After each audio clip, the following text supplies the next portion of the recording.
ভাইয়া আমার, আখিরাত তো অনেকগুলো ঘাটি।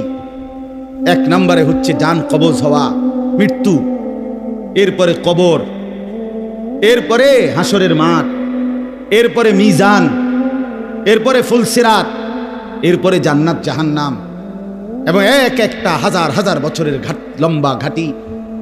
বন্ধু আমার, শুধুমাত্র কসম আল্লাহর, কোন ব্যক্তি যদি বেঈমান, কাফের, মুশরিক, নাফরমান, পাপী জিন্দেগি নিয়া মৃত্যু পর্যন্ত পৌঁছে, খোদার কসম শুধু মৃত্যুর যন্ত্রণা, শুধু জান কবজের যন্ত্রণা, আল্লাহর কসম এটুকুই সহ্য করার ক্ষমতা তার থাকবে না। এই জান কবজের যন্ত্রণার সামনে তার 60 বছরের দুনিয়া যা ভোগ করছিল, মজা করছিল, 1 সেকেন্ডে ভুলে যাবে। ইমানদার, আমি শুধু এই কথাটাই এখন শুনাইতে চাই। এই তর্জমাটা বললে আমার কথা শেষ। এটাই আমার বক্তব্য। ভাইয়া, কবরে লম্বা সময় থাইকা কি কষ্ট পাইবা? বেনামাজি সন্তান, হারাম উপার্জনকারী বাবারা, বেপর্দা মা বোন, সেটা তো লম্বা বিষয়। হাসরের মাঠ কি পরিমাণ লম্বা, মিজানের পাল্লার সময়টা কি পরিমাণ কঠিন হবে, আমল নামাটা যখন বাম হাতে দেয়া হবে তখন কি পরিমাণ চিৎকার করবে। ফুলসিরাত পার হতে 30,000 বছরের রাস্তা, এই অন্ধকারাচ্ছন্ন রাস্তা কিভাবে পার হবে সে তো পরে লম্বা বিষয়। শুধু জান কবজের সময় মৃত্যুর, যেটাকে বলে রুহু কবজ হওয়া, মৃত্যুবরণ করা, এই কষ্টটাও তো সহ্য হইবে না। এই কষ্টটা তো সহ্য হবে। কোরআনুল কারীমের মধ্যে 4 জায়গায় আল্লাহ তাআলা মোট মৃত্যুর যন্ত্রণার কথা বলছেন। 1 নাম্বার, ওয়াজাআত সাকরাতুল মাউত বিল হক যালিকা মা কুনতা মিনহু তাহিদ। রব্বুল আলামিন বলেন, বান্দা শুনে নাও, সত্য সত্যই মৃত্যুর যন্ত্রণা আসবে। সাকরাতুল মাউত বলে এটাকে। মৃত্যুর যন্ত্রণা মানে এই জান কবজের সময়, রুহু কবজের সময়ের যন্ত্রণা, মৃত্যুর সময়ের যন্ত্রণা। কোরআনুল কারীমের মধ্যে আল্লাহ বলেন, ওয়ালাউ তারা ইযিয যালিমুনা ফি গামারাতিল মাউত। আল্লাহ বলেন, শোনো বান্দা, আল্লাহর নবীকে বলেন, বন্ধু আপনি যদি একটা নজর দেখতেন জালিমের মৃত্যু যন্ত্রণা কতটা ভয়ানক হবে। ইযিয যালিমুনা ফি গামারাতিল মাউত ওয়াল মালাইকাতু বাসিতু আইদিহিম। ফেরেশতারা ওই নাফরমান পাপীকে ডাক দিয়ে বলবে, হাত বাড়িয়ে বলবে ফেরেশতারা, আখরিজু আনফুসাকুম, হে অসৎ আত্মার রূহ, এই নাফরমানের শরীর থেকে বের হও। বের হতে চাইবে না, সারা দেহের মধ্যে নাফরমানের রূহ দৌড়াবে। মালাকুল মউত আজরাইল একটা টান দিয়ে যখন রূহটাকে ছিঁড়ে বের করবে, কলিজা থেকে বের করবে, একটা টানে কণ্ঠনালীর কাছে চলে আসবে। আল্লাহ বলেন, ফালাউলা ইদা বালাগাতিল হুলকুম, কণ্ঠনালীর কাছে যখন রূহটা চলে আসবে, নাফরমান তোর ক্ষমতা থাকলে এবার বাধা দাও না, দাও, বাধা দাও, থামাও তোরে। এ না তোমার বন্ধু, এ না তোমার বাপ, থামাও এরে, এ তো মরে যাচ্ছে, তারে ধরে রাখো, ধরে রাখো। পারা যাবে তো? কথা বলেন না কেন? আল ইয়াউমা তুজজাউনা আযাবাল হুন। আল্লাহর ফেরেশতারা জান কবজের মুহূর্তে, খোদার কসম আল্লাহ বলছে, জান কবজের সময় বলবে, মনে রাখিস না ফরমান, আজকে তোরে কবরে নিয়া চূড়ান্ত তোরে আযাব, শাস্তি ভোগ করাবো। তুই বুঝবি পীড়া কারে কর। মাস্তানি, মাতবরি, সুদের টাকা, ঘুষের টাকা, বাটপারি, চিটারি, অহংকার, দম্ভ, তুই আয়, আয় না ফরমান, তোরে এখন দেখাবো। আল ইয়াউমা তুজজাউন, আজকে দেখাবো আযাবাল হুন, লাঞ্ছনা কর আযাব। আও, কবরের প্রথম ঘন্টা, কবরের প্রথম ঘন্টাতেই তুমি বুঝবা আখিরাত কত কঠিন। রাসূলুল্লাহ সাল্লাল্লাহু আলাইহি ওয়াসাল্লাম বলেন, কবরে যেই নাফরমান প্রশ্নের জবাব দিতে পারবে না, 3টি প্রশ্নের, তো আল্লাহ তাআলা বলবেন, কাযাবা আবদি, ফেরেশতা আমার এই নাফরমান বান্দা মিথ্যা বলেছে। ফাআফরিশুহু মিনান নার ওয়ালবাসুহু মিনান নার, আমার নাফরমান বান্দার কবরে জাহান্নামের বিছানা বিছায় দাও, ওরে জাহান্নামের পোশাক দিয়ে আবৃত করে দাও। ওয়াফতাহু লাহু বাবান ইলান নার, জাহান্নাম বরাবর তার কবর থেকে দরজা খুলে দাও, কবর খুলে দাও। ওফো, আল্লাহর নবী সাল্লাল্লাহু আলাইহি ওয়াসাল্লাম বলেন, তখন কবর তারে, ফেরেশতা যখন তাকে রাইখা যাবে, কবর তারে ডান দিকের মাটি বাম দিকে একটা চাপ দিবে, বাম দিকের মাটি ডান দিকে চাপ দিবে।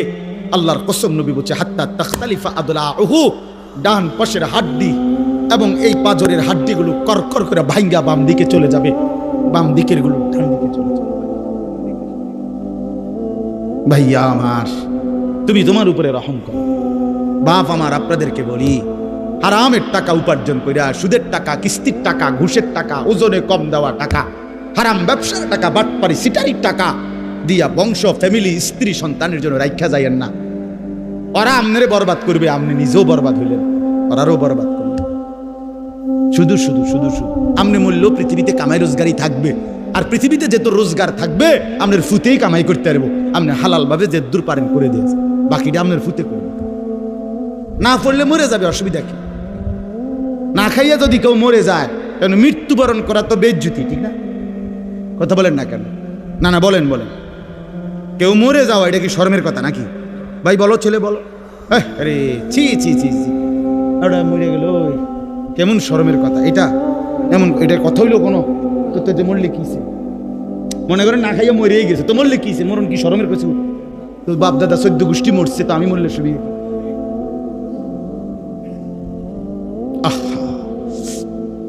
এজন্য বন্ধু, আল্লাহ তাআলা বলছেন, ওয়ালাউ তারা ইদিয যালিমুন, এই শোনেন বন্ধু, আপনি যদি একটা নজর দেখতেন। আমরা তাফসীরের কিতাবে পড়ছি, আত-তাযকিরা, ইমাম কুরতুবী রাহমাতুল্লাহর কিতাব, আত-তাযকিরা ফি আহওয়ালিল মাউতা ফিল আখিরা, অনেক সুন্দর কিতাব, বাংলা অনুবাদ হয়েছে মৃত্যুর ওপারে।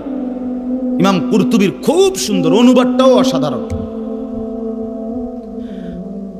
এই বইটা আছে, ইব্রাহিম আলাইহিস সালাম একবার আজরাইলকে বলছিল, মালাকুল মউত আজরাইল, নাফরমানের জান কবজ করবার সময় তুমি যেই চেহারাটা হয় তোমার, ওটা আমার একটু দেখাও। মালাকুল মউত আজরাইল বলছিল, হে আল্লাহর নবী, কসম আপনি এটা দেখতে চাইেন না, আপনি সহ্য করতে পারতেন না। ইব্রাহিম আলাইহিস সালাম বললেন, না মা আজরাইল, আমি এটা দেখুমই, তুমি আমারে দেখাও একটা নজর। মালাকুল মউত আজরাইল কোন পাপী ব্যক্তির জান কবজের সময় যেই বিভৎস কুৎসিত আকৃতি ধারণ করে, আল্লাহর কসম ওই আকৃতি যখন ধারণ করছেন ইব্রাহিমের সামনে, ইব্রাহিম নবী সাল্লাল্লাহু আলাইহি সাল্লাম একটা চিৎকার মাইরা বেহুশ হয়ে গেছে।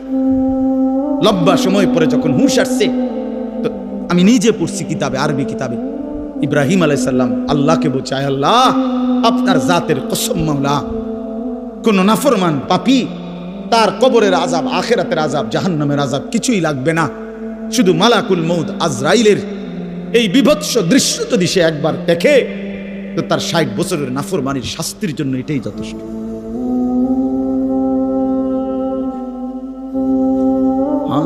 আখরিজু আনফুসাকুম, এখানেও আল্লাহ তাআলা এই কথাটা বলছে, ফালাউলা কাল্লা ইদা বালাগাতিত তারাকিয়া।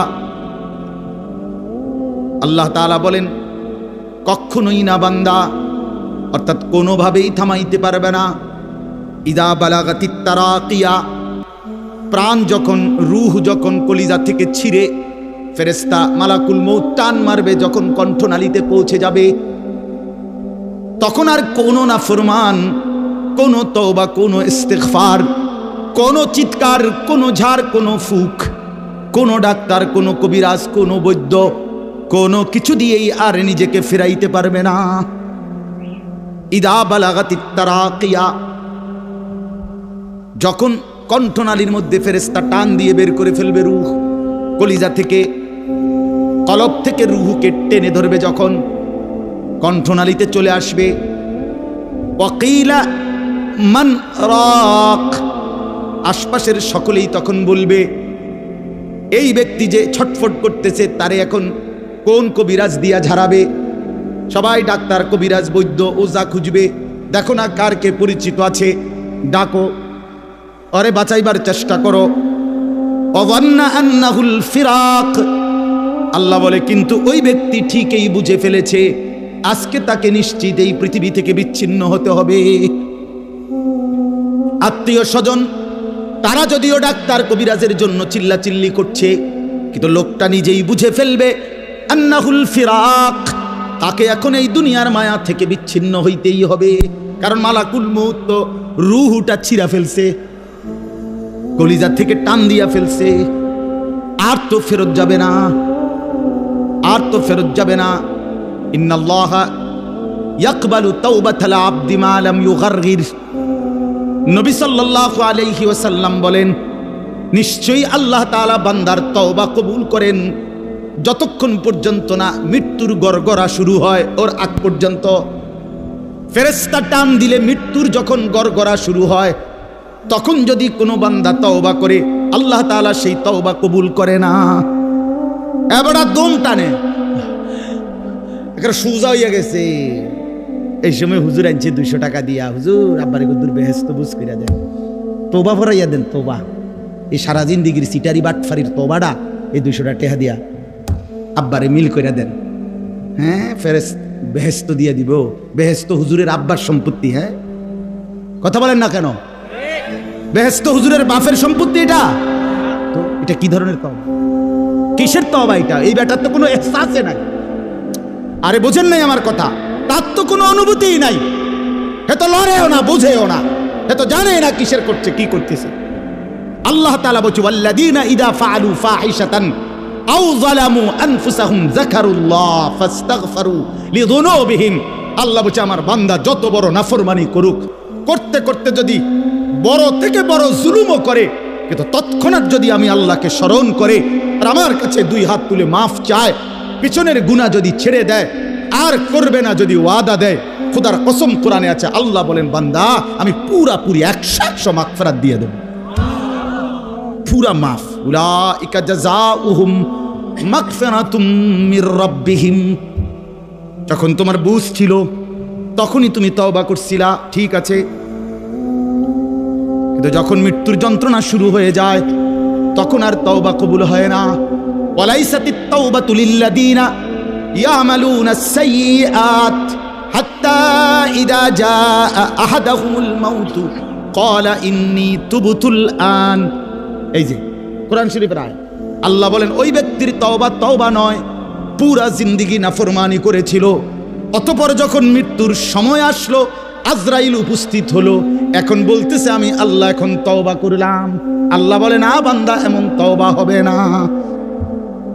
তাইলে তওবা করবেন কখন? এখন। কখন বাবা? এখন। এখন আজ দিমাগ আছে যখন, আকল আছে যখন,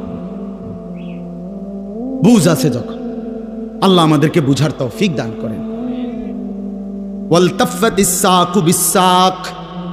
আল্লাহ বলেন, নাফরমান তখন ভয়ে আর আতঙ্কে মালাকুল মউত তাকে টেনে বের করছে। আজরাইল এসে সামনে দাঁড়ানোর সাথে সাথে নাফরমান এই পরিমাণ ভয় পেয়ে গেছে।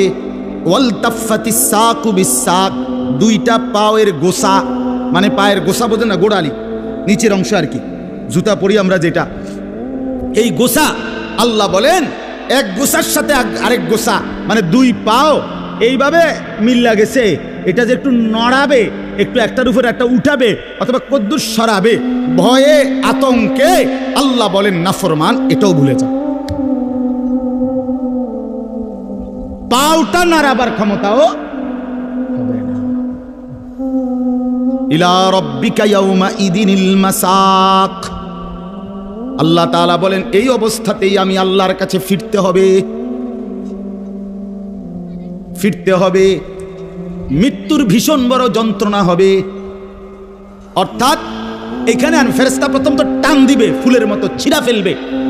ফুল যেভাবে গাছ থেকে ছিঁড়ে ফেলে, কলিজা থেকে রূহ তো ছিঁড়ে ফেলবে, কণ্ঠনালীর কাছে আটকায়া যাবে।